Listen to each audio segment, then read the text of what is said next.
Welcome back to the weekly walkthrough, where we bring the above, below, and talk about the transits you should know. So, this is your mundane astrology forecast, and rather than that being boring, it is the cosmic weather. It's just what's going on for the collective. But you always want to adjust it for your own chart. So, with that, we are in the week of January 12th through the 18th. And to start off, the vibe is very lunar this week, but not in a great way. The moon is struggling a bit, and that can sometimes indicate that the collective is struggling a bit, bodies are struggling a bit. And our theme of the week is the Hanged One. And with this is about whether or not you are willing to accept the limitations you can't change. Because once we accept what we cannot change, it frees us up to focus on what we can. And so the Hanged One can also represent necessary sacrifice. Like, what are you willing to let go of in order to get what you actually want?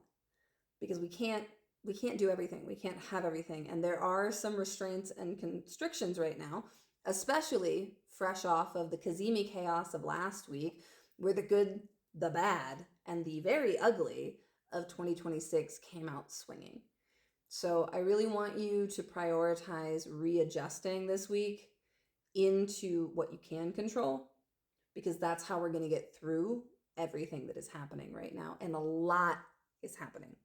And anyone who tells you otherwise is probably in denial or privileged enough to not be impacted. With that, we move into the Strength card reverse for Monday. And Monday, we're still with our fallen Scorpio moon, trining the North Node. We have the Sun square Chiron, Moon talking to Mercury, and trining Jupiter. And so this is this indication of not trying to push through. Like, it's okay if you're not feeling great. Honoring where we are feeling weak and tender is how we recover to push through later. So this is not about who is strongest and strong-arming. Like, that's not going to get us through this week, and that's definitely not going to get us through Monday. On Tuesday, the moon ends up having a bunch of conversations with Mars, the Sun, and Venus, like just after midnight on through early morning Mountain Time. Then talks to Saturn, opposes Uranus, Mars squares Chiron, and then the moon will trine Neptune before jumping over into Sagittarius for a quick chat with Pluto. And we have the Ace of Pentacles. And this is really an indication that something is beginning on Tuesday. There is an opportunity here. Like, this could be calls to action. This could be really considering, like, all right, what resources do we have and what are we going to do with them? Like, we have an opportunity to make a move now. And I want you to, again, tend your body with that. Be careful. Make sure that you have everything you need. Usual lunar advice, pack the snacks. But that doesn't mean don't act. We aren't always going to have the option to wait for good terrain this year. So getting used to operating when it's rocky is going to be more fruitful. Wednesday, Mercury will oppose Jupiter. And then the moon's going to square the nodes. That's the bending. That's our confusion point. And then we'll have Venus and Saturn having a dialogue. And what's interesting about this is Venus is in Capricorn, Saturn is in Pisces. Capricorn is ruled by Saturn, Venus exalts in Pisces, so they can actually help each other out a little bit. And that's going to be 11:18 p.m. Mountain Time. So it'll be Thursday for some of you. But with that, we have Justice reversed. And this is a very fiery, a very aggressive, and kind of retribution-seeking version of Justice from the Alleyman Tarot. And with that, the reversal there may indicate some clashes coming in predictable arenas that don't go well. But for your personal life, I want you to really focus on, like, where can you take power back and where are you exerting too much control? Like, where do you need to shift how you are approaching things? And where is it going to be more useful to apply your energy elsewhere? For those of you who are involved in any gatherings, shall we say, Please take precautions. Please be safe. Use the usual protocols that so many wonderful people have already put out there. I'm not going to repeat here. Be safe.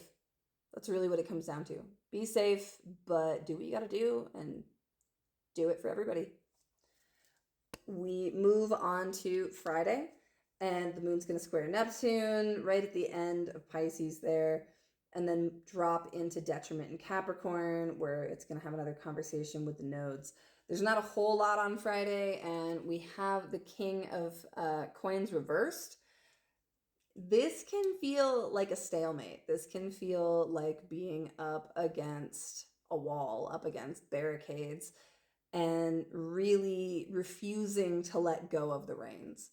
For some of you, you may need to do that and really focus on that self-protection. And for others, I really want you to ask yourself if this inflexibility is serving you. Is it helping, or is it creating more problems, more tension in the body, more issues, and a lack of movement in your life?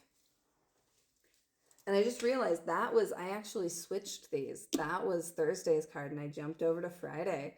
So we're just going to roll with it. We're going to roll with the cards, doing what they want, because that's how I fly with the Ally Man. But jumping back to Thursday, we have the Venus trine Uranus and the Moon trine Chiron, square Saturn, and Mercury square Chiron. And we have the relic, which is actually about going back and rewinding and reviewing. So I think it's interesting. I'm doing Thursday after Friday. And so I feel like there's some connection there. Like the Wednesday, Friday, Thursday of it all. I want us to review. I want us to re-listen. And I want us to question what we're hearing in particular. That Mercury Chiron square feels a little controlling, especially 11:20 p.m. That's going to happen in the wee hours Eastern time, and we know when certain things are released by certain accounts that may not actually be people, they tend to seed those in the early morning Eastern time, like before people are ready, so that everything gets churned up and people encounter it first thing in the morning. So just be careful with that. Jumping over onto Saturday, we have Venus talking to Neptune, the Sun talking to Saturn. Venus will move into Aquarius, our vanguard for Aquarius season. The Sun will trine Uranus, and the Moon will oppose Jupiter. And so Saturday, we have the Six of Swords. This is our grief transition. This is our processing. This is our shepherding and protecting each other through the transitions. This card also often depicts figures on boats going somewhere. And I'm wondering if there won't be a bit of a mass exodus somewhere in the news. And with that, just remember that part of grief is compassion. It's not just the bad things, it's compassion for ourselves and others. It's about carrying forward, it's about honoring things, and it's about keeping perspective, recognizing like, yes, we can move on, but also it can still hurt. And those things can be true at the same time. So on Saturn's Day, sit with that. Let yourself process a bit with whatever comes this week. And I do think things are going to come this week. Especially because we have Sunday is our new moon and a bunch happens. So we have Mercury conjunct Mars, fighting words. The moon is going to square Chiron, conjunct Mars, conjunct Mercury, talk to Saturn and Uranus. And then we get our new moon just before 1 p.m. Mountain Time. And then a conversation with Neptune. Then it drops over into Aquarius, hits Venus, and then immediately goes void, of course, for 86 hours Hellenistically. It's not going to talk to any of the traditional planets. We're going to feel very liminal. So this is not a new moon to plant seeds under if you can help it. This is really a time to process, to go deep and really look at what's happening and to stand your ground. We have the 7 of Wands. Please stand your ground. We need to right now. And with that, if you have any interest in continuing to see these things, remember that my supporters give a little to receive a lot. And hit me up if you want to know what that means.